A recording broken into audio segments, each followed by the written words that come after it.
Hello and welcome. You're listening to Adventures in the Vale, an RPG discussion podcast. I'm Jake. I'm Ross. Sit back and relax by the fire, for there are tales to be told.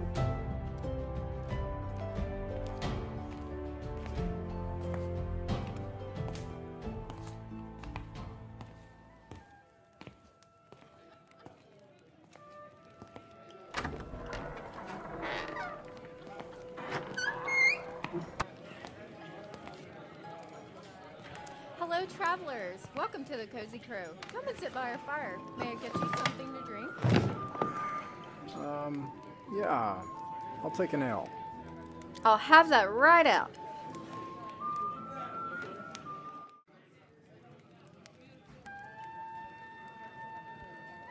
Hello and welcome back to the Adventures in the Vale Tavern Cast. My name is Ross McClure. Here we talk about folk tabletop role-playing games.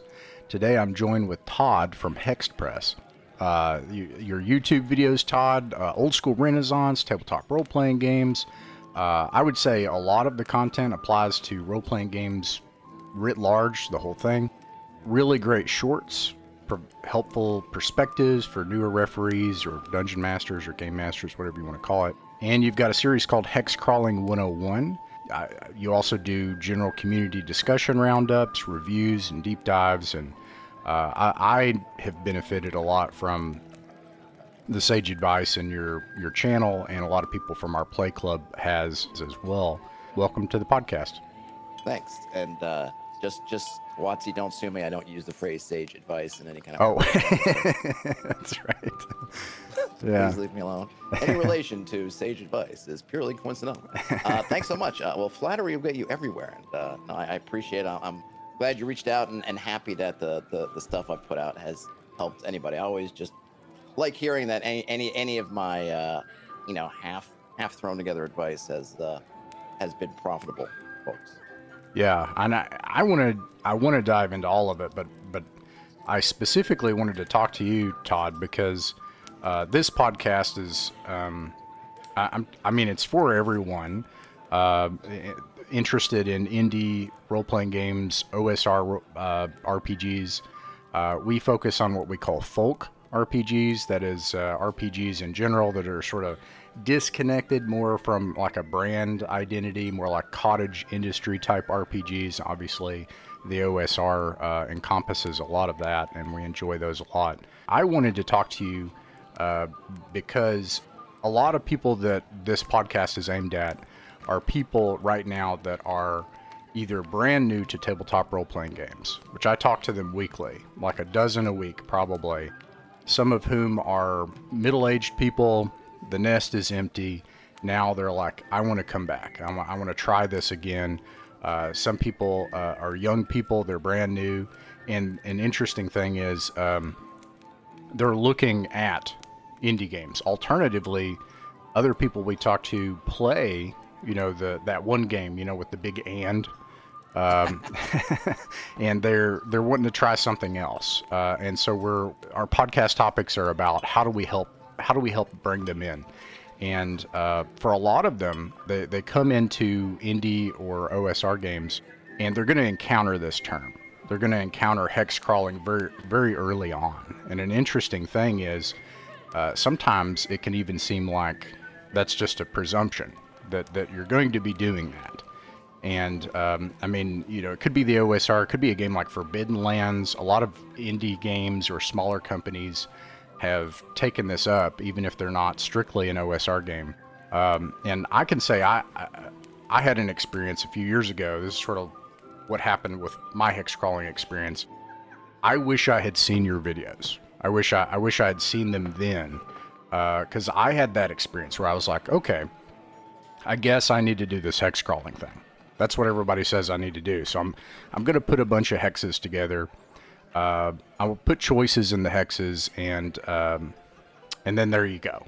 And it turned out terribly, and it was not interesting, and I don't think I got it. And then again, I tried after I had some kind of OSR experience under my belt of building a hex map, of building a hex crawl, about a year and a half later, after I had been running Old School Essentials and stuff for a while, and it went better. But I made all kinds of mistakes, and Now, since then, with my friends in the Play Club, we love hex crawling, and we're nuts about it. I prefer playing it. Like, as a player, it's my preference. But, you know, the brand game doesn't offer a lot in the way of explaining exploration. It has a short chapter in the adventure chapter of the DMG. Yeah, it doesn't. Yeah, it doesn't explain much. And then a lot of OSR, there's just not a lot out there. So what I wanted to do is I want to take some of the, like maybe your hex crawling 101 body, your corpus of advice, and let's explain that as if someone had never played a role-playing game ever. So Sure, happy to. The first thing is, like, what is hex crawling? Like, is there like a simple definition, like an axiomatic, like, yeah. Oh, they're probably, I don't think there is. I mean, I think ultimately you'd That's say, well, fair. hex crawling is a game that's moving across a hex map, right? Where a hex map. What is a hex moving on map? a hex map. And a hex. I guess, in its simplest term, a hex map is just a map with hexes as the grid. I guess if you're, I guess. Meaning it has grid, I don't like know what it has a sectioned An off part of the map overlay with of 6 sides, like a six shape. sides, right? A hexagons, and it's overlaid with hexagons like a piece of graph papers overlaid with boxes. And Okay. you can do it, and I think some of the, I don't want to say confusion, because you can look online, you can look at different materials, and you can see them done in many, many different ways. The simplest way, the kind of, I guess, the old school way in terms of a gaming, how it used to be, was there would be a symbol inside each hex, and that symbol would tell you what the most dominant geographical feature of a hex is, and it might be a little tree symbol for a forest, some little points, some little lines just to indicate grass, or some upside down U's to indicate hills, that sort of thing. And you would move along the hex and kind of discover things, and in a way, I guess that I would say hex crawling is a little about exploring kind of unknown or little known areas using a hex map as the main device for doing those explorations. So It'll work for the next 5 minutes, I guess, until something else comes along. yeah, okay. So it's like a hex map, and this overlay that you're talking about is for the purpose of exploration. Is that is? I think you can use it for different things. I think in terms of the hex crawl, it's there to help, I guess, show an area of land in sort of an abstract, simplified way. See, when you say abstract, you mean like when you have a symbol of a tree that You doesn't don't mean that there's one tree, right? Yeah. And there might be other features, but you just need to say, hey, there's a forest. You just need to know There's that. a forest here. That's why I try to say the most dominant. Skip ahead, but I think something that can be confusing and hard, right, is you may look at a map and you'll see a whole 30 hexes all with hill symbols on them. And does that mean that it's just wall-to-wall hills? No. Yeah. But it means that if you were, I like to think of it, I try to explain it this way, maybe this helps, maybe this doesn't, but if you were to look down from a satellite, or you were in the space station, you were to kind of zoom into a certain point and take a picture, and you had to kind of explain to somebody, well, I don't need to know everything that's going on, but if I was going to pick one thing that this area was about, what would you say? You'd say hills, or you might say that's forest or plains. And it doesn't mean that that's only thing in there, but it means that if you had to pick one, I guess, like if you were just to say, hey, where are you from? And you might say, I live in the country, and it's a hill country, right? Say, okay. Yeah. Does that mean it's just rocks everywhere and there's absolutely nothing else but just hills? No. But you would say that if you had to pick one thing to represent your area, and one hex, depending on how you measure it, but kind of the classic 6 mile hexes is about 30 square miles, 31 something change square miles. So you say, oh, for that one, I would say hills. But now there's different styles, and you can find styles that are more illustrative, that will try to show different features, and you'll also find the styles that are just very simple. So, and the problem is therein lies kind of some of the problems too, because you can see a lot of different things, a lot of different people do it different ways, and so you have to kind of figure out sort of what their style is. But you just have to know that ultimately it's an abstraction. It is not trying to give you a snapshot of the ground like a satellite photo would. It's an abstraction to kind of help simplify some of the procedures that you might use. Okay, so I think that makes sense to me, because, we were just talking about, like, before the podcast, where I'm from, and I I definitely have to use a line or point reference. I have to say, I live down in the hilly area south of Lexington, Kentucky. So I have to say, so almost like if it were a hex map, on one hex you would have a little building maybe as a city, and then there's like 2 hills south of that, and then then there I would be. So I tended to describe where I'm from and in those common terms, but let's start as kind of like a baseline. So if people are either just coming into RPGs, or they're moving over into indie or OSR RPGs, and they're going to see these hexes, and actually, so I asked as part of the broader conversation, how do we help people get into this? I was talking to Matt Finch, and I asked him, how do you what is a simple 1, 2, 3, and he recommended still like, hey, the initial B modules, like B2, B4 probably, and what's funny is like in some of those modules, if you pick them up, they're very well written and they're very good at explaining things, and you're going to find a hex map, and it's going to assume that, or it's going to have an area map and things like that. So just as a starting point, do you need to do this if you're getting started? You do not. And I think that this is where having, especially now, if you go and you buy a book and it's beautiful and it's got all this stuff in it, someone spent a lot of time preparing and making beautiful for you, the intimidation factor sets in. It's like, oh gosh, if I'm going to make something like this for my campaign, how much work am I going to have to do? They got a whole planet that they've hexed out and put in this book. Right. Do I need to do a whole planet? Right. That kind of, it's a trap. I mean, right. I think for everything, it's a trap. I think if you go back and you look at, I'll just use a classic, Keep on the Borderlands. Keep on the Borderlands essentially takes place inside of one hex. If you're pretty much sticking to the module, you're never leaving that hex. There's the keep, and then kind of on one side of the hex, so to speak. I'm not even sure exactly how far apart. They might not even be on opposite sides of the hex. And then some miles away, but within the same hex, essentially, is the Caves of Chaos. And you do not need to engage with any hex crawling mechanics or hex map or anything to play Keep on the Borderlands. And I think a lot of folks, that's why they kind of recommend that type of adventure, even if you don't want to use that module, use something else where there's essentially a kind of a safe place and then a dangerous place, and they're pretty close to each other, and you can kind of move back and forth. Not that because remember, a 6 mile hex is kind of 6 miles to go across as a crow flies. It doesn't necessarily mean that you can just run back and forth all the time, but you're basically within a day or half days, let's just say. And you can bounce back and forth, and that can be your sort of basic setup. And you can then, much like in the basic and expert sets, which I love, BX, you don't actually hit the hex crawling rules till you get to the expert part. They kind of presume that for the first level or a couple levels, you'll be in this kind of Keep on the Borderlands kind of situation. And then when you kind of graduate, okay, now we want to move further out. We beat down the Caves of Chaos, and we're looking about, and now we need to kind of we actually need to move somewhere to get to the kind of the next point of interest. Okay, now we kind of spread out the hex map. And I think that's one of the things that is lost when people are coming at the BX type material from an old school essentials type direction, is it's all laid out for reference.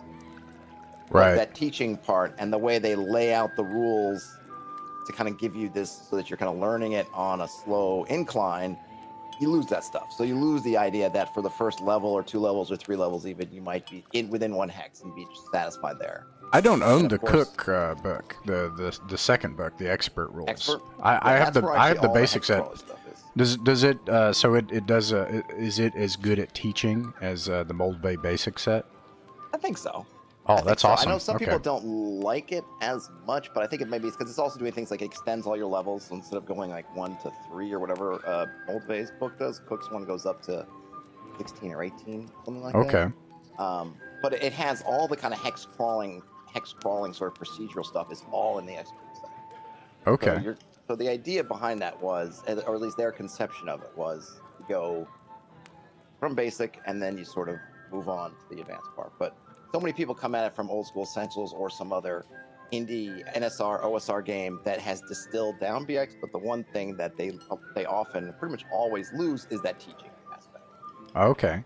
Yeah, and if I recall correctly, just off the top of my head, I think, isn't that sort of what Gary Gygax suggests as well? Like in the 1E DMG, he says, hey, look, you're going to start in this local area, and that's going to provide a lot to chew on.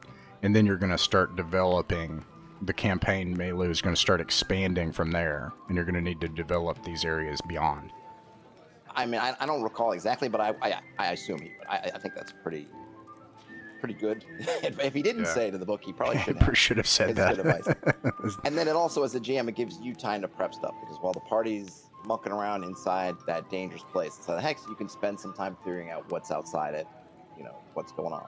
So so it gives you some buffer time. If that's the case, is it fair to say, I guess pun intended maybe, that we're talking about some expert rules here? We're talking about, this is, you've been adventuring a while as a player, and you can begin to expect this, or as a referee, you've got a little bit of time before this starts to build to this point where you're going to start adventuring overland, and you're going to need to know about these procedures. Yeah, so I would say it's definitely an added layer, right? And I think if you're comfortable, then you can add the layer from jump. In my home game, I had it in from jump, but I was very comfortable with doing it. And also, I was also sure to explain to the party all this stuff that would kind of be entailed with Hexcrawl. Though I did have a danger spot that was near to them, so they didn't have to, right? The option was there to kind of explore and have the world open, but they also had somewhere they could go kind of close by if they wanted to, because a lot of the procedures, well, I guess really the wandering creature procedures, make hex crawling, if you look at it, super deadly. You could run into a lot of really nasty stuff pretty much any time. And if you're a low-level creature and you run into 50 goblins or 120 orcs or a dragon, and the odds are not necessarily great that you'll win any one of those, but the odds are basically the same. You could run into things. I think I rolled one time 2 dragon creature checks. It was like, no, one, yeah, was it 2 dragons in a row, or a dragon, a gorgon, and then a dragon, kind of back to back to back? Wow. So if your party is not ready for that, what that means in terms of how you may want to prepare themselves, or they're kind of like, oh god, we got to run away, or if there's someone coming from a more modern game standpoint, like, we're the heroes, if this thing shows up, we should be able to defeat it, or you just as a GM of thinking about distances and not accidentally putting them in melee range with the dragon because you rolled a the encounter. It's just kind of things you need to keep in mind, things you want to make sure is available. So you can do it, but if you're brand new and your party's brand new, if you can take the time to start them with something local, I think that's a good bet. But if you got your heart set on hex crawling from the start, you can certainly do it. Okay, so as a starting point, like when you come in, and because I'm going to give a couple of examples here that I got up on the shelf. And someone recommends an adventure, either one of the old B series adventures or a modern adventure. You don't have to do it. Like, first of all, and then so second of all, it sounds like, if I were to take the description and kind of condense it down, it sounds like this is a map tool. Like, I was in the army and we dealt with maps and grids a lot.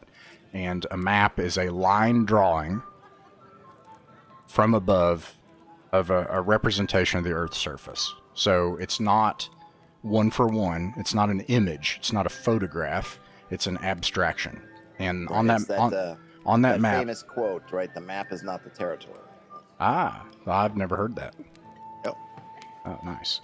I wish I could remember who said it. It's a pretty famous quote. Well, now we're gonna attribute it to you now. So that you can say that the hex map is not the territory. There's my word.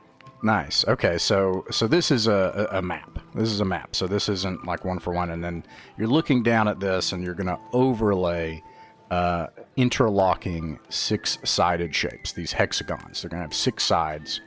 And within that, you're going to represent the thing you need most. Now, you're saying you don't have to do that. Like, you don't have to start with that. And is it true there are other methods, right?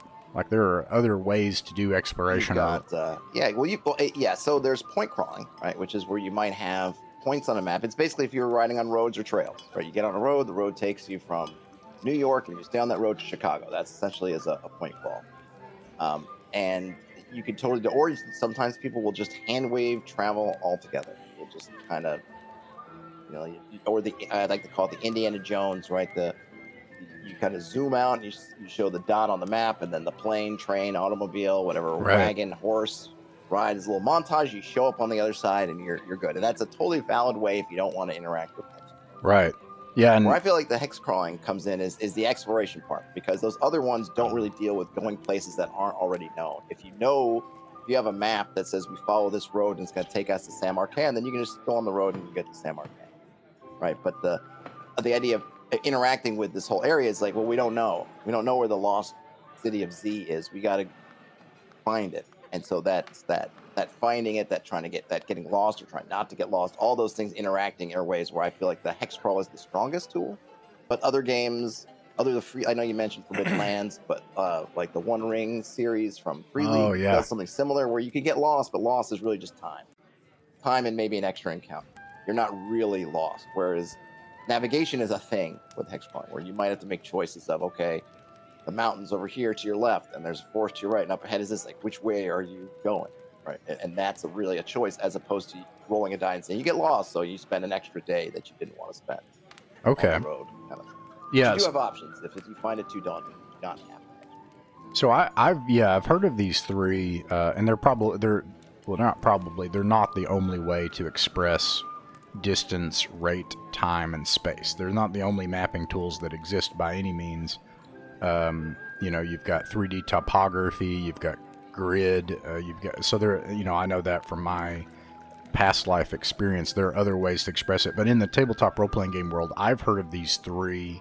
I don't know if we hit the big ones, but they're the ones I'm familiar with that you mentioned. Point crawling, where you do have options, but essentially you're just going to travel in a straight line to that option. Yeah, imagine you're on a highway map, right? Yeah, and so you could still have encounters, time, resource expenditure. You could still have that, but you're just going to travel that line to get to that you're next point. You're going to travel that line, and you'll get to a choice, and you'll say, hey, you could take the interstate east, or you can go on this one northwest, and maybe there's a country road going west. Pick one of those, and you're kind of picking one of those things. Whereas the hex map is, you more or less have 360 degrees of freedom, right? It's abstracted because you're moving along those kind of hexagonal sort of faces, but you can pretty much move anywhere. Right? That's something that also throws people off, is the faces of the hexagon, and why can't depending on how you align your hexagons, why can't I just move north or south, or why can't I just move east or west? And you can't, because it's an abstraction, and the lines don't exist, and there's nothing pushing you. You just have to kind of decide, well, you're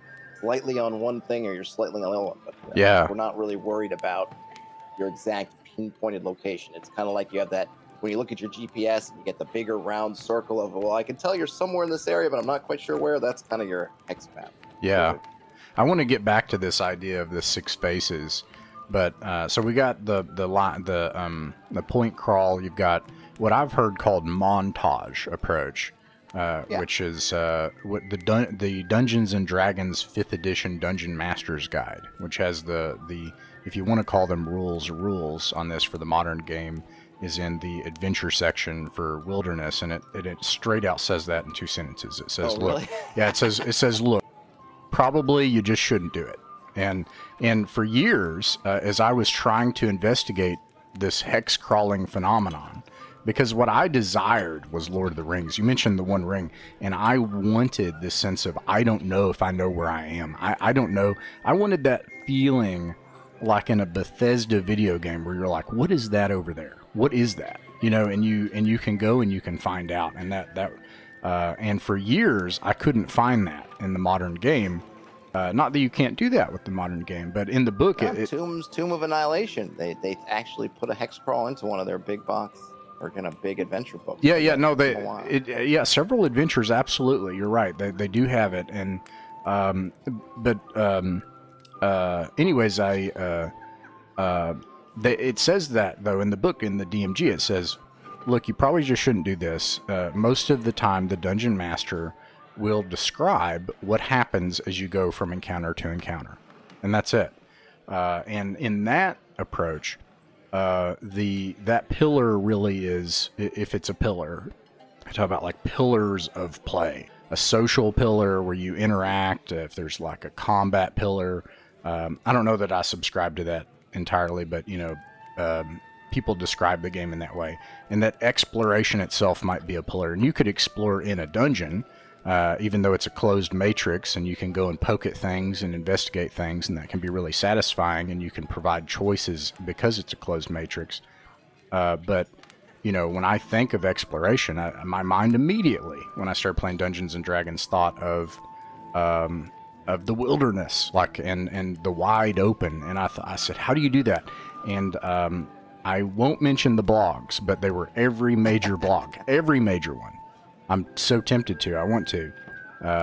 Maybe one of the biggest was like, you probably shouldn't do this. And then the next one, who's not as much of a major blog, but he goes into details. He's like, this probably won't work. You probably just don't want to do this. And like, that was the prevailing advice several years ago when I was trying to figure this out.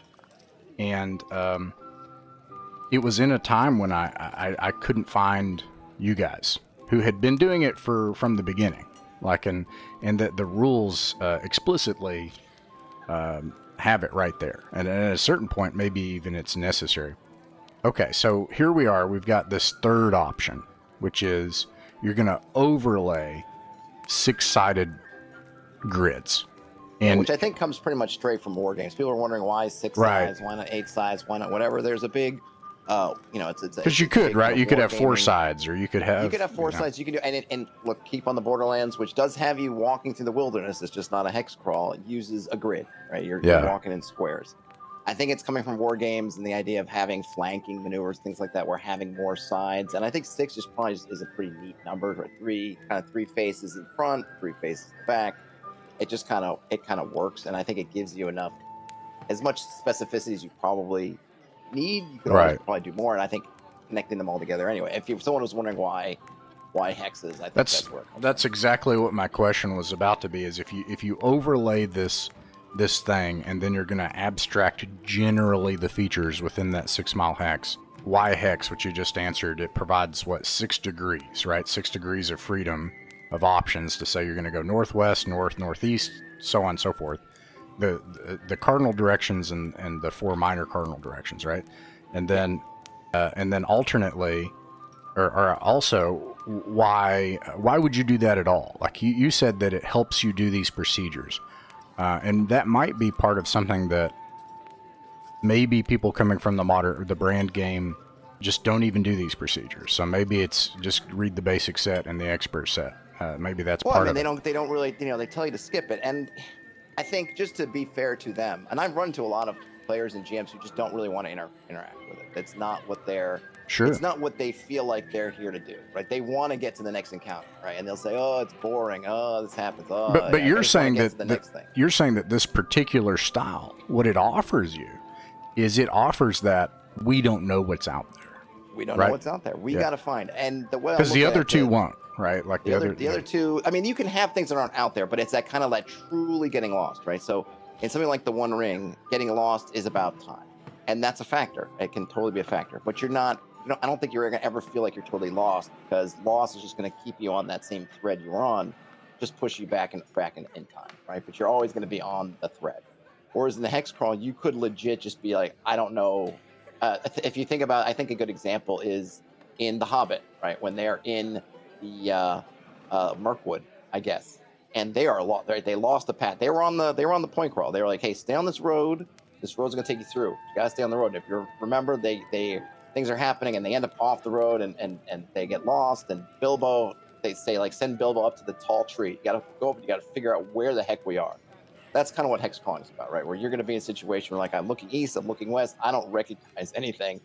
I know we need to get somewhere, I think, and maybe I got to figure out how to get there. Or as you're saying, maybe there's a tower out there we see in the distance. It's not where we're supposed to be going, but man, that tower looks cool. Inviting. Looks cool. Or it's raining and we need some stuff. Or something big is chasing us and we need shelter. There happens to be something. Whatever the reason is, I want to go check that out.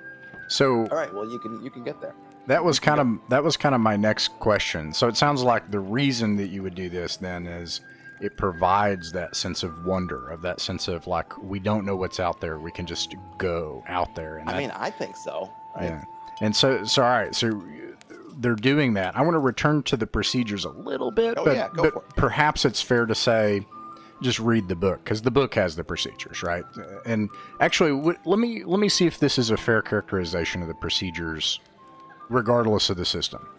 Sure. For hex crawling, as opposed to montage or point crawling, you need to know variables like distance, rate, time, and well, maybe those are the major ones, and then maybe something that would affect those variables, like your terrain will affect, yeah. So like will affect the time. And then from that, you'll get things like, which I find the joy of the old school Renaissance for me has been that I don't know what's going to happen out there, and I don't even know where they're going to go or what's out there. And it's actually really freeing. It's actually simpler. It's easier to prepare that. You just prepare the world, and then you don't worry about it. And then I have a procedure that gives a weather model, very simple one that I don't have to think about. It gives the weather. And then the weather's going to affect their time, and their time's going to affect how much food they're going to eat and how far they go.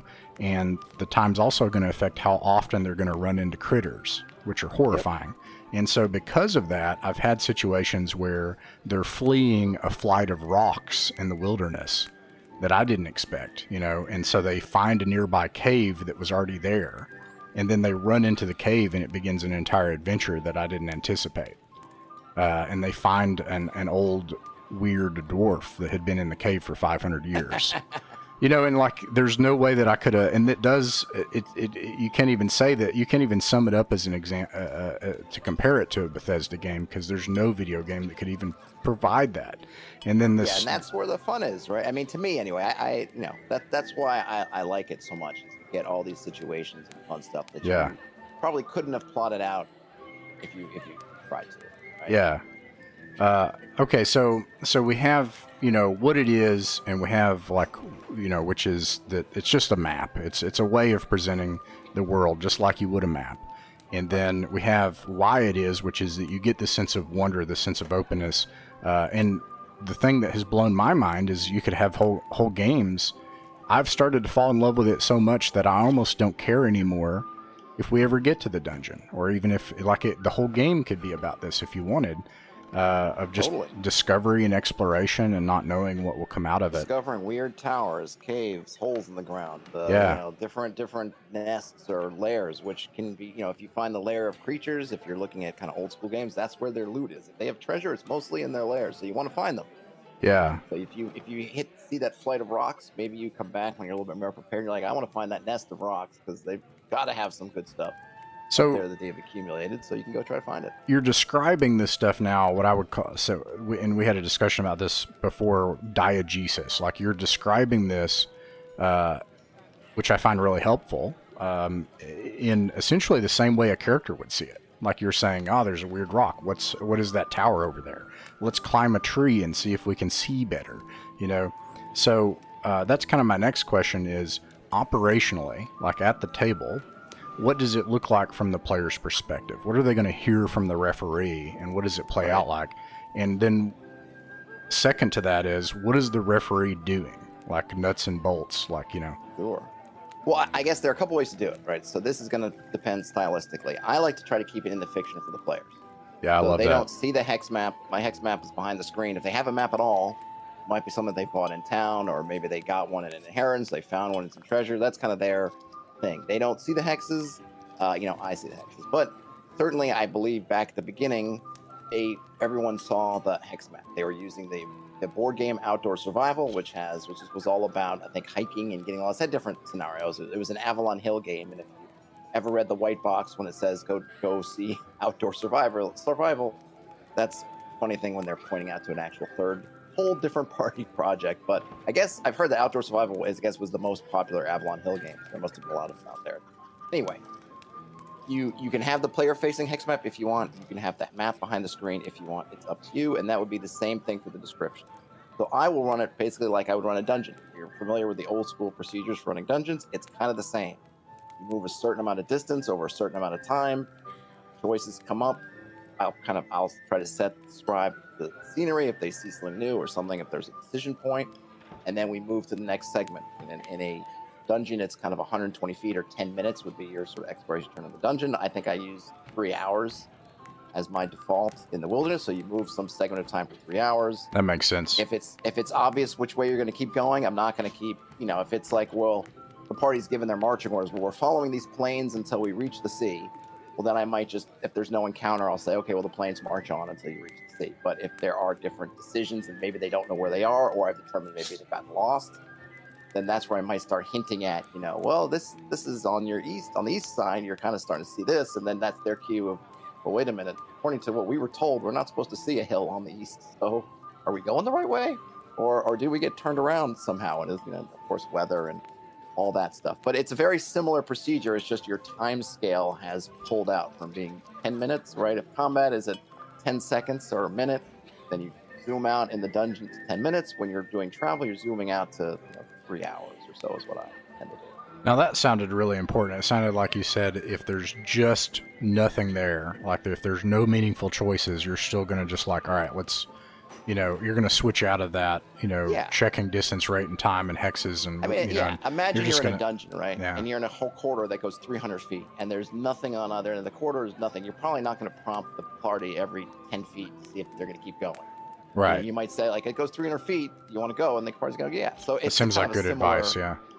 Similar logic. If there is no decision point, if it's pretty much that's what it is, and there, I might, if it's something where they're not expecting it, and I want to prompt them to just give me the affirmative, yes, we keep going, then I might, ask them. But if it seems like this is where they're going, they've said we're going here and we're going to keep going until either something weird happens or until we get to this lake that we're sure is east of us. I was like, fair enough, then we'll keep moving. Oh, sorry, go ahead. Go ahead. Well, so it sounds like though that this format of what I've heard call and response or challenge and response, where you're just, like in a dungeon, presenting the decisions available.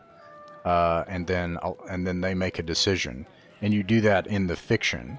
You do that in the game world terms. So, could you give me? I don't know if you have any of this near. I don't know if you're near your lair or not. But if you're, and you probably be able to do this off the top of your head, anyways. But could you give me an example right now? Let's say we're at a game, and you're sure. and you're gonna tell me. See, because imagine no one, if someone has never tried this before, absolutely, let's just say I'm a player and you're about to present this. What would that look like? So let me give you what I would be saying first. Okay, so let's just say that it's morning, you're on expedition, and you're in a wooded hex, and you're in the forest somewhere, and I know that you guys have made your plans to move north, and presumably you have fighting enough where I'm pretty sure you're moving north. I could, depending on what I'm using, maybe I might do a roll to get lost, or I might use whatever mechanic I want to use. Classically, you would roll some kind of die and you roll a 6-sided die, and depending on the terrain would tell you whether you're lost or whether you're continuing on the direction that you did. So let's just say I'm doing it classically. You guys break camp and get a roll, I might roll. These are things you're doing as a referee, This is things I'm doing as a referee. And let's just say I roll and you guys are not lost. So you guys have kept your sense of direction and you know where you're going. So I might say something like, okay, it's the last watch is finished up and you have woken up your other party members. I presume you guys have breakfast. I want to do, but if there's some reason why you guys are in a hurry, that could be your say, no, we're in a hurry, we're not, or whatever. Okay, now you guys get into your marching order, which I also presume that you have, but of course that's also your cue to tell me oh no, we're putting the elf up front this time, or we're doing something different. But I usually kind of have a standard operating procedure for things like marching order. Okay, great, well, you packed everything up. As you're moving forward, and this is where I'll be looking at my hex map, and I'll say, okay, you guys are in a woodlands hex. I know the next hex is forest. So if I don't have it noted, so in this case I'm going off on my head, maybe I'm going to say that these hills are kind of rocky sort of tors, right? They're not going to be as wooded. Maybe I'm looking beyond them and I'm seeing that maybe they're going towards a mountain, which is even further north. So I'm thinking more kind of foothills, maybe even minor peaks, but more elevation. So the trees are starting to thin. So that's what I'll talk about. I'll talk about, okay, well, you can tell that as you're marching along, the roll for weather. Okay, it's a cloudy day, but you can still see enough sunlight to guide you. There's a wind blowing out of the north. It has a feeling of cold. Let's just say it's mid-spring. Trees, as you're marching along, are starting to thin a little bit. You're getting more of the pine trees and evergreens and less of the other trees you were seeing before. As the elevation is steadily climbing, you're also noticing more boulders. The ground is getting rockier as you go, and then slowly you can see as the trees thin and you're able to get more of a view in front of you. You can see the first foothills, their peaks, and then in the distance, shrouded by cloud cover where the snowy peak is, Thangora Drim or whatever, amazing mountain that's still a far distance away. Now, I may, depending on what's happening at 3 hours or so of distance, I might then ask for more, or I might say, okay, well, you guys are starting to reach the elevations, and maybe it's the horses are having trouble, so you might need to dismount and walk your mounts from here. Okay, that's great. I might talk about stopping for lunch if that's something they want to do, depending on if they're in a hurry or not. I don't know what's happening over at the at this horrible mountain, presumably, but then that might be one or even 2 segments. Then I probably will wait until either, again, there's a decision point or there's like a real change, right? So what would a decision point, like, let's say, describe what one would sound like? Sure. Like so there might be a situation where, okay, so something to keep in mind as a player and as a GM is that different terrains have different difficulties attached to them. I mentioned before how, depending on the terrain, your chances of getting lost are either more or less. It's hard to get lost. You can get lost in the wood. Right, exactly. Yeah. It's a little bit easier to get lost in the woods, and then if you're in the mountains or say a swamp, it can be easier to get lost. There's different deadlinesses, not in terms of what you can encounter, but the chances of encountering something. So swamps, I think, have the highest chance of encountering something. I think swamps and maybe mountains are tied, but you can kind of look at that. So as a player, yeah, and it's probably worth noting, like, to anyone who's coming from the brand game or is brand new to this, that's all in the book. So whether it's Old School Essentials, Advanced Dungeons and Dragons, this is all in the book. I'm not making it up. But you could make it up, right? If it makes sense, but yeah. If it makes sense. But I would say is you, at least if you don't want to give the players the exact details, you want to let them know relatively. And I actually took my players to those pages. I said, look at these pages. Right? Yeah. If you go to the swamps, there's a 50% chance every however often for an encounter. If you're on the plains, it's 1 in 6. So there's a much bigger chance of an encounter. And of course, looking at all the things you can encounter and the number of things you can encounter, maybe it isn't even just one dragon. You could find a family of 4 dragons hanging out somewhere, right? So it's really important. So a decision point might be that, okay, let's just say we're coming out of the woods, but we know we need to get north, right? But we're coming into a valley. Let's just say that or maybe we're going past the hills, and okay, so we're coming out of this hilly area. You're coming down. You're following this sort of path that you found, and it's wending its way down into this valley. And there is a river that is flowing east to west in the valley. But here it has filled, and it has created a wetlands environment. There's mist hanging hanging in the air, and it's very wet, and you can hear various different sounds, and it seems like there is some kind of the wetland seems to stretch in this valley as far as you can see. Now, here's the decision point. You can try to just gun it straight through the swamp. Great, swamp, no problem. Let's see how deep it is. Maybe we can put on our waders and just march across. Hey, fair enough. But you might also be thinking, okay, I know that swamps are really dangerous. Maybe I don't want to do that. Maybe we can go around the swamp. Can we just kind of stick to this area and sort of maybe even go back up into the hills, try to keep to maybe the ridge lines, right? As you might find is, you live in kind of hill country. Sometimes you can kind of follow a ridge line around. Say, all right, we're going to back up a bit and we're going to follow this ridge line, see if we can kind of swing around to the east or west, or do we want to, whatever we want to do. Now, so those would look like different hexes. It would look like, hey, you can see a swamp hex, you can see a hill hex. And you've got the hill hexes. So you're like, hey, we want to stick to the hills and go around. And now, but the players wouldn't know that. You would just be describing it. You're just describing it. Yeah. But they do know, what they do know is that swamps are deadly. Hills are, everything's deadly, but swamps are deadlier than hills. Yeah. And if we could get back to some plains, that would be even nicer. Or we could find some open kind of grasslands, that would be great. This is great. This sounds like Lord of the Rings. This sounds like, do we have to go to Moria, or can we go around? And you give it a try. You might be like Aragorn. You might be like Strider and say, like, the swamps are nasty, but whatever's following us isn't going to follow us through those swamps. So they'll have to go around. That's where the time element comes in. So I can cut straight across a swamp hex. It's going to be not as fast as going on the road, certainly not as fast as going on some other thing, but it's that shortest line across. If somebody has to go around 4 or 5 hexes around me, suddenly they're losing time on me. So if I'm either pursuing someone and they're off on a road and I can cut through the swamp, maybe that's my best bet. Try to beat them before they get somewhere else. I got to cut across the swamp. No choice. Got to go. Yeah, and these are choices that you get to make as the party, right? What do we want to do? What do we value more? You'd mentioned Lord of the Rings, and I think it's such a great touchstone because it's what you're describing playing out sounds like The Hobbit. It sounds like Lord of the Rings, and that's the promise, right? Is that you can have a place of like danger and exploration. You don't know what's out there. I do want to note, and tell me if you think I'm wrong about this. Tell me what you think about this.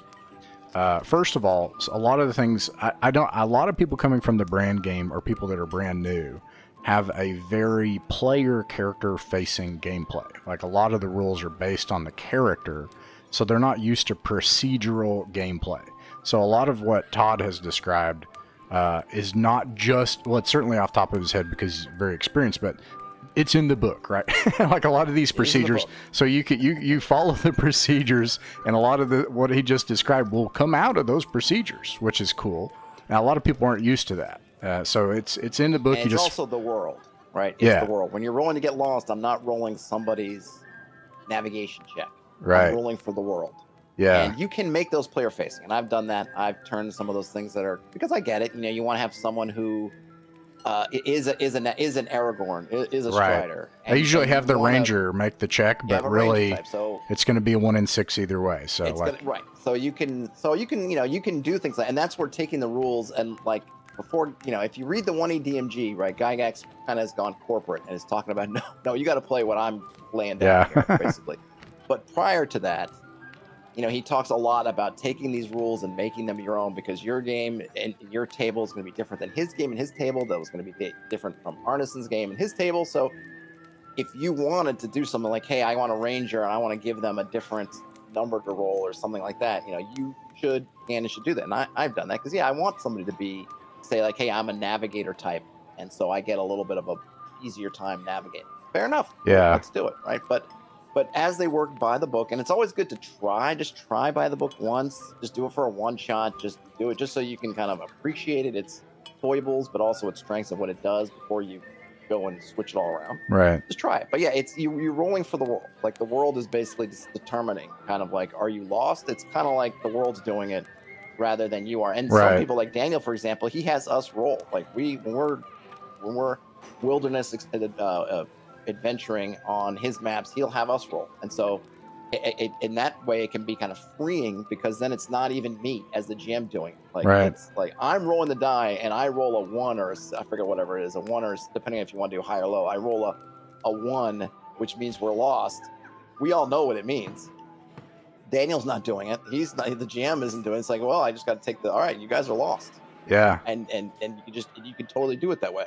Or you can do it more where, like I tend to do it, which is what I'll roll behind the screen to see if you're lost, and then I'll try to start describing like what's happening or what the world's looking like as you're slowly veering off course, and then I go that way. But there's no wrong way. I could certainly see the merits of both, but So the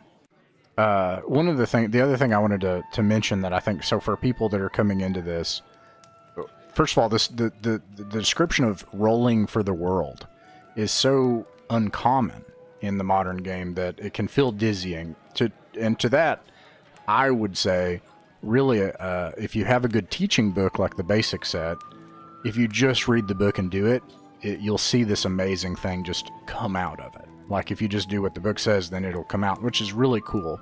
That's true of Advanced Dungeons and Dragons, although you might be rereading it 2 or 3 times to get there. Take some more reading. But I think the thing is, if you're a new GM or even experienced GM and you're feeling pressure, right? Because if you're going to play an old school game, the concepts of balance are radically different than the modern game. But what the rules do by following the procedures is you are not responsible. Yeah. Right. You are not responsible. If you're playing the campaign or the whatever, and using the tools in the book, and you roll up a dragon, then this is not you doing it to the players. This is the world saying, you know what, there's a dragon here. Right. And everybody knows that. And so you don't have to feel like it's on you. Right? That's why I call you a referee, not a referee. Because you're just doing playing it as it lies. Yeah. The other thing I wanted to note that like elite tier Todd is describing terrain features and ridges and things like that, and that I would imagine it seems like if you actually go out and go hiking, it will make you better at this because you'll understand things like terrain and water features, and I know that's why I always suggest start with places that are familiar. If you're from hill country in Kentucky, then start there because you're going to know it. If you start and you're like trying to do jungle somewhere, you can get good inspiration, you can read stuff, you can do stuff, but if you just know, I know what kind of northeast, because I go to the hills, I know what it's like, so I'll just start from there. And your players might be familiar with it too, which can help, especially if they're kind of starting off in places that are supposed to be familiar to their characters. If everyone's familiar with the terrain, because this is all where you guys live, it's also easy to get in the mode where everybody's kind of seeing the same picture that you're playing. I think it can be harder, and this is a phenomenon. So we were running Classic Traveler, and I was talking to my co-host about our Traveler thing, that I have a much easier time. I'm an outdoorsman, and so I have a much easier time. I know the 5 different terrain features and how weather can affect water courses, and what a difference between a ridge and a draw, and what might the type of trees you might have depending and all this kind of different stuff. And you can present that to provide, like I heard you presenting rocky features, which are versus marshes, and the change in the rocks like that's some. But I guess what I want to say is I don't think anyone has to do that. With Traveler, I noticed that it was very difficult for me because suddenly I had to think in terms of radiation and the speed of light. And that's just not a day-to-day experience. But a day-to-day experience is how long is it going to take me to walk 20 minutes to get over there? How far away is that hill? That's a terrestrial day-to-day experience. And if you're in a dungeon, it's even easier because you know how far 20 feet is. You know what a ceiling is, a door is, corridors. It's easier to describe these day-to-day things. But if you're not an outdoorsman, I think this could be a little more intimidating. And I played with a lot of people. I found that this was a kind of a point where it was very hard. They don't know what the cardinal directions are. I think about it, why would anyone today need to know what the cardinal directions are?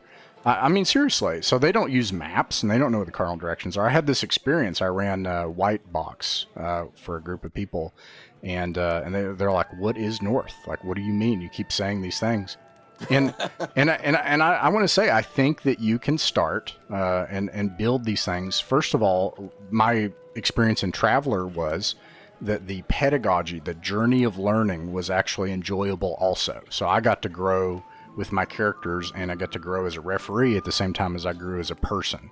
So I would like to note, if you're learning about terrain and weather and all this kind of stuff, first of all, I feel like you could do this. Second of all, the journey is worth taking.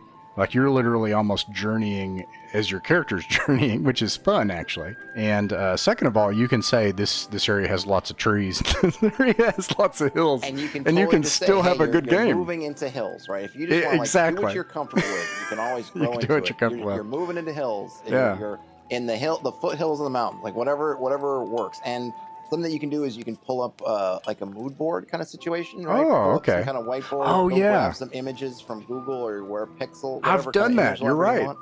And you could paste them in there, and then you can use that to give yourself a visual. And so find out where in the world you think this is near to, and then go online, do some image searches, say Himalayas, if you want some kind of really dramatic mountains. Grab some pictures, put them in front of you, and then you can just kind of tell what you're seeing in the photo. But if when in doubt, that's a great technique. Oh yeah, you're moving in the hills.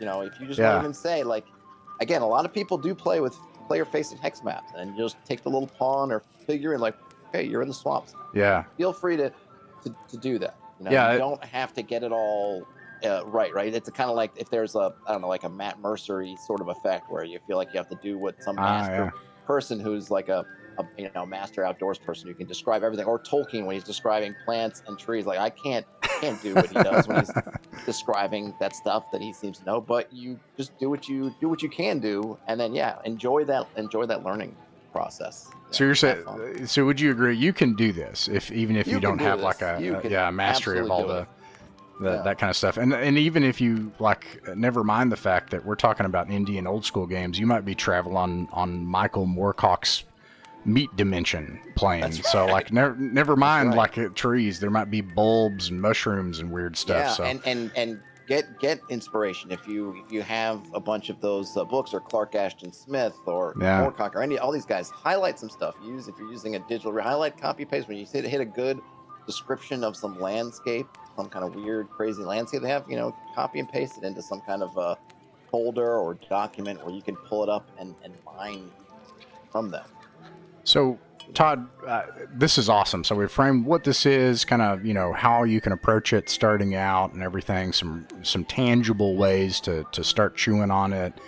Even if your group is doing a local dungeon and you're looking ahead or anything, what would you say is, I mean, obviously you got Hexcrawling 101. There you go right there. And I'm going to include that, and you can reach Hexed Press, the YouTube channel, via the link to the playlist Hexcrawling 101, which is what I'm going to include in the description. But what are apart from listening to your videos, which will kind of crack it open and deep dive closer into it, what are the best ways to get started with this? I mean, the expert set's pretty good. I'm going to buy it now. You've sold me on it. I'm going to buy it. It's There you pretty go. good. There's Into the Word and Wild, which I think, did you mention earlier? Into the Word and Wild? No, I didn't. Because that's all about. That's got some. If you're there are all kinds of rabbit holes you can go down, right? So once you're in the wilderness, like, how is your party? There's, if you want to get into the weeds on, are they hunting and gathering as they go? How much care do you want to take with the? How much do you want to get into, say, camping, or how important is that for you? When I was ready, and I'm someone who's done a lot of day hiking, so I haven't done any kind of, I've done a little bit of camping, once or twice a year, go camping, something like that, but not a bunch. But when I was reading, I think it was called Bushcraft, which was a book by some wilderness expert. I think he might have been on one of those shows, whatever. But talked about how much time should be spent figuring out your campsite, right? And you'll find lots of blog posts and lots of things, and that source will give you some procedures if you want to delve further in. If you feel like, hey, you know what, I want to make that more of an important feature, or if they go hunting, how do I want to do that, right? There's all kinds of procedures. But if you just want kind of your basic stuff, I think it's got to be in Old School Essentials also. But in terms of kind of, if you want to have it set up more, a little bit more teaching wise, a little more examples kind of thing, I think you get a map of. There is a hex map in the back of it of, like, what was it called at the time, the known world, whatnot. So you get kind of a hex map you can at least start to check out. The expert set from BX is going to do fine. AD&D, the Dungeon Master's Guide, has a bunch of stuff, but it's kind of cryptic and labyrinthine. Right. And I would always say, like, hit something simple first. If you want, and you can see some streams I did where I used the AD&D DMG to flesh out a hex map where I built it out and started just rolling I love those stuff on there. It's got a lot of great material, tables and things, but it's not always clear how they work together, and you just kind of it takes a little bit more effort. There's sources like the D30 Sandbox Companion. Oh, which has yeah. all kinds of tables. Yeah, I love that one. Worlds Without Number has a bunch of stuff in there. I think the thing is you're going to find is that everyone's got their own kind of way that they like to do it, and kind of and that's what you're going to find. It's going to be very much, it's kind of idiosyncratic, sort of, here's how I do it, and here's how the tables. And that's true for my channel as well. I do try to just try out a bunch of different ones. So I have streams where I did Worlds Without Number to do some stuff, and ADD Dungeon Master's Guide and D30 Sandbox Companion. So it's all about, at a certain point, it's all about finding the procedure that works best for you. But I think starting with the expert set, which was the first, I think, to kind of really lay it out in detail, because I don't think the white box, the 3 brown books, touch it very much, and I don't think Holmes does either, because Holmes is only at kind of first, third level. So I think if you start with the expert set and then kind of go from there, I think that's probably a good place to start. Okay. I'll include some of that in the description. But there's a bunch of sources. I mean, there's no end to the amount of content once you start searching out hex crawling, hex map, that kind of thing. You won't lack for choice. Yeah. In terms of things to next steps. What would you say is, like, don't do this? Like, what are the pitfalls? Like the 2 or 3 big pitfalls if you're gonna. Don't go too big. Yeah. Oh, Everyone man. wants to go big. That's Everyone what I wants to go did. big. That's what. So don't go too big. I had no idea how to do it, and it failed miserably, to be honest. And then I learned, and I played and ran OSR games. I'm like, I'm gonna do a big. I should show you this monster I made. It's silly. It's silly. It was like 120 by 160 miles, And it was, and you know, predictably, it was the same thing that happens in modern RPGs. We didn't use it. That was especially in BX once they got horses, and most of the major points of interest were connected by roads. So as a horse can unladen travel, what, 30 miles a day in BX or something like that. So like all of a sudden, you know, and there wasn't any reason to go out into, oh, you don't want to go in these horrible, dangerous mountains filled with griffins? Like, why not? You know, like, because there definitely is an aspect where you need to get your players kind of in the mindset of we want to go out. Right. And you can't. So I'd say, other than being big, 'cause I think this comes into kind of another point. Don't put all your eggs in that basket. I've seen sometimes where the GM is saying, well, I'm going to spend this session hex crawling, right? And so, but your players might not engage with anything.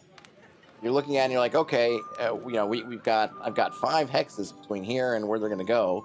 And I've got all these things planned out, and I'm not going to worry about where they're going because they're clearly going to spend this session hex crawling, right? And then the party's like, nope, we're going straight on this thing, and we're just yeah, and so they just burst through it. And so what ends up as a GM, it starts going like, oh, I gotta put this encounter in here, because you know, and then it doesn't feel open and free anymore. It feels like you're in I think someone called like a monster one of the hex crawls, it should feel free, so you want to have it.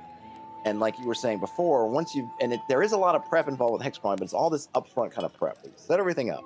Once you have it, when they're in the area, then it's like kind of prep free. So you kind of do all this prep up front, so you'll have it, and that way you're not counting on it saying, I'm going to spend the next 3 hours hex crawling, because they might not. They might just stay on a road, or you might have all this stuff around that tower in the distance. And the party goes, no, we said we'd be there by the next day, so we're not going to that tower in the distance. Right. And then the GM are like, well, what did that's all I had was that tower. Right. So you got to keep it open. Is it fair? And make sure you're ready for that. I feel like I've seen this mistake and I've made this mistake as well. Is it fair to say, really, that like, so we said that hex crawling offers the promise of this wild and open exploration, the sense of wonder, this kind of Lord of the Rings, I don't know what's out there, I could get lost. So maybe a couple of things there. If you're not operating on that premise, which I think was my big flaw, like most of the important adventure content existed between towns that were connected by roads. So I wasted a lot of time on a premise that was never going to happen, like, because there was no incentive. And secondly, that premise would be communicated to the players. You do that in the old school, right? Like an underlying premise is you're a person that's going to go into dangerous holes and get treasure. Yeah. So if you don't have that underlying premise, in old school game doesn't work. So wouldn't it make sense? We had a lot more success when we ran B3, and I turned the orange cover map. There's this gigantic map. I turned that into a hex map, and it mattered because they didn't know where they were and they didn't know where they were going, and they needed to find the palace, right? So they were actually exploring the place, trying to find this. So like, if you don't have the premise necessary for a hex map, I mean, maybe you just shouldn't even do it. And don't feel like you have to do it to do it. And you can always introduce it later. If it does feel like that roads, sometimes. That's fine. Just point crawl it. You know, just you do it. Like, and that's why I always feel like it's a little bit when people say point crawl or hex map or hex crawl. Like, and like they coexist perfectly fine, because I almost feel like the act of exploring is really the party turning their hex crawl into a point crawl, right? Because you can't find the place, so you hex crawl. As you find the place and you keep going there, you establish a trail, you establish a route to get there. And so what you basically do is you turn that into your point crawl. Because then at a certain point, you know, if the GM's like, well, you're trying to find your way back, you say, hey, man, we've been back and forth to this thing like 50 times. Like, don't we know the way by now? And the GM... I've made that mistake too. Right, you do. Yeah. And so that now has become a point that's connected by a line, which is the trail that your party's established to get there. And you turn that segment of the map into a point crawl. Yeah. Right. So you know, they coexist perfectly fine. It's really about finding the right tool for the job. But yes, you have to incentivize it. And this is where sometimes I feel like people at least need to, again, try things before. Because some people don't like the XP for gold. Like, oh, that doesn't seem right to me. Whatever. But what that does is just as you were saying, what incentivizes you going out trying dangerous places?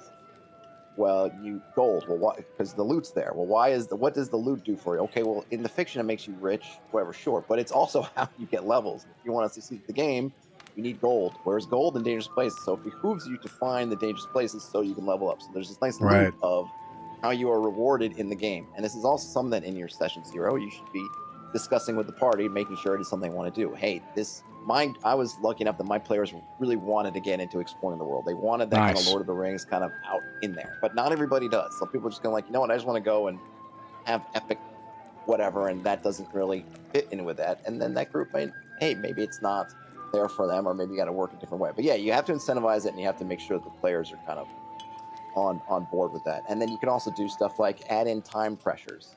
Sure, you could take the road from A to B. That's going to take you 6 days, but you only have 4 days. So now you got to cut a corner. That means you got to go off road, because maybe the road loops around some lake or swamp or some hills or mountains or a deep, dark, dangerous forest, and you can look at that map if your party has one, or they can whatever, and say, well, if you cut through the forest, that'll save you 2 days, and that'll get you there on time. Well, cutting through that forest, therein lies your little hex crawling element. So yeah, pressures, incentives, all that stuff will help, but don't feel like it's something that you must do, or you're not somehow playing the game, right? It's all good. I think modern OSR modules, sometimes I get a wrong impression, right? So like two of them that I love, I was a player in one and I ran another one. One was The Secret of the Black Crag, and it's this massive hex crawl, and that's what we did. We did like a hex crawl, and it was a ton of fun. And you do that from level 1. That's the point of it. And then the second one is in the shadow of Tower Silveraxe. And it assumes right from the beginning, like you're going to have surrounding hexes. It actually uses topography, and it uses his maps are really good. Don't feel like you have to copy people's maps, because I talked to him, and he's kind of had this niche with his kind of topographical style. Right. It is. It's a pain in the butt to do. But yeah, you can engage with this really awesome content if you're coming into the indie or OSR world, and you don't have to do all that stuff. And in fact, people have made non-topographical versions of his hex map with kind of regular hex symbols for people. Nice. Because some of that stuff, it's important if you love that stuff, but also not so important. Like for me, it doesn't matter. I don't need to see every 10 feet, these different changes in elevation. Right. I just need to kind of know, are you going up? Is it steep, or is it whatever? Like that might help, but other than that, like I don't care. Right? It's not important to me. Now, maybe if I was a mountain climber or something else, I might think those things are super important. Right. And so then I would want those things. Right. So you kind of. Right. It's all about kind of finding the tools you're comfortable with to get to the place you want to get to. Another person we're talking to is Travis Miller, and I really like how he puts it. It's like an omelet, right? Because like with an omelet, in the end, you're going to have that butter and the eggs and the, like you're going to have the really basic stuff. And if you have that, it will be delicious. It will be amazing. But if you add all sorts of fancy stuff, like a 3-cheese blend and fresh parsley and everything else, it'll just be even better. And that's how these things work, is if you pick up, it seems to me, in the Shadow of Tower Silveraxe, I can read a topographic map. I did it in the military, so I can add all that extra flavor. But if you take that out, it will still work, and it'll still be a ton of fun. It'll work just fine. And I think that's a great point too, right? And the other thing is you got to learn how to cook your omelet. Before you want to start making the fanciest omelet you've ever seen, probably learn how to make a basic omelet. Right, yeah. So feel free to start basic. Just make a plain omelet. It'll still be delicious, even though it's plain. And then, you can add your garnishes, add your different ingredients. Because if you try to do it all from the start, as I've tried to do with many a recipe that has failed me, there's much more places where your recipe can fall down, right? Where you burn something, or you don't let something cook all the way through, or whatever. So feel free to start simple. Even though it might feel too simple to you, don't worry about it. Just try it. Get comfortable, and then you can start cooking. Yeah, and just like cooking, this isn't condescension, in my opinion. Simplicity is mastery.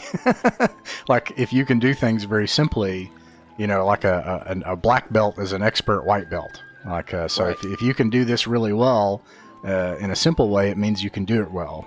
It doesn't mean that you're not able to do something really complex. Yeah, and no one should take it, I think, as anyone kind of. No, definitely not. Absolutely not. All right, yeah. Because ultimately, as I want folks to do this more, because I think they're fun. I think they can enjoy them. And if people get frustrated and toss it all in the trash because the first time they tried it, trying to do everything, it fails, then that's just it's not useful, right? So I just think that, and it's also in terms of effort. If you're not sure whether you're going to like this stuff, do the low effort first before you go in. Try before you buy, basically, right? Try before you buy. Grab something you like, give it a try. If it's a module, think you could buy the expert set from Drive-Thru in digital form pretty reasonably. You know, just try it, and then if you like it, then you can start digging in more.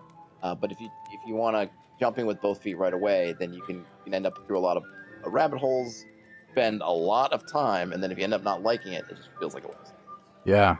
Todd, thank you so much for chatting with us. Do you have anything? What's coming up on Hexed Press? What do we have to look forward to? What kind of? Oh man, well, I stream most weekdays. My schedule is a little bit all over the place in terms of time, but I don't know exactly what's going on. I got some stuff coming, but nothing I want to reveal quite yet. Ooh. But just there's always new stuff. I'm always, and you know, if you have, you know, I do more than just Hexcrawl stuff, but indeed, I'm known for my Hexcrawl things. And part of the issue for me is that at some point I got to kind of take rests from it because I just run out of stuff to talk about. So if you have questions, if you have things you're curious about, please find me somewhere on social media. I'm usually either Hexed Press or Hexed Pressman, depending on where you look. Ask me something, because that actually helps me come up with content to do. But yeah, I got a bunch of stuff from PAX Unplugged and things I need to go through. In fact, I'm still pushing out videos that I recorded at PAX Unplugged, so there's a lot of stuff coming. And then hopefully in the new year, and I know there's a Hexplore 24, was, if you ever heard of Dungeon 23, someone put forth. Oh my goodness. No, yeah, that's cool. Their version's more about doing like a solo gameplay thing, but I think I want to try to maybe get folks to just do like, let's just work on some overland stuff. Maybe that'll be my own kind of Hexplore 24. So that's probably the direction I'm going to go into. And then, yeah, play some games, run some games, I hope.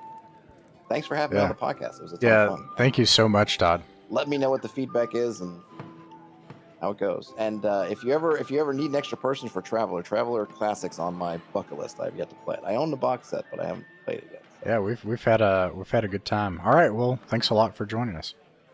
Sure.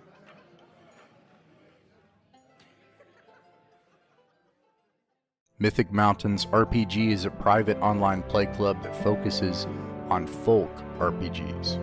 Folk RPGs are the games that belong to all of us.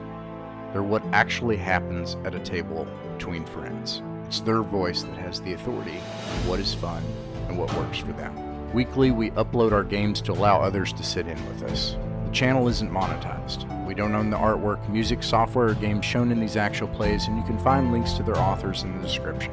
Like, subscribe, and share if you wish, or don't. Just like games in person, you're welcome to pull up a chair, sit in, and watch some of our games. No performances, no fancy equipment, just regular people playing folk pencil and paper role-playing games and having a good time. We hope these games will prove a source of enjoyment to anyone just wanting to listen in, anyone looking for examples of how actual groups run and play folk RPGs, and most importantly, if you haven't found your group yet, you're welcome here at ours.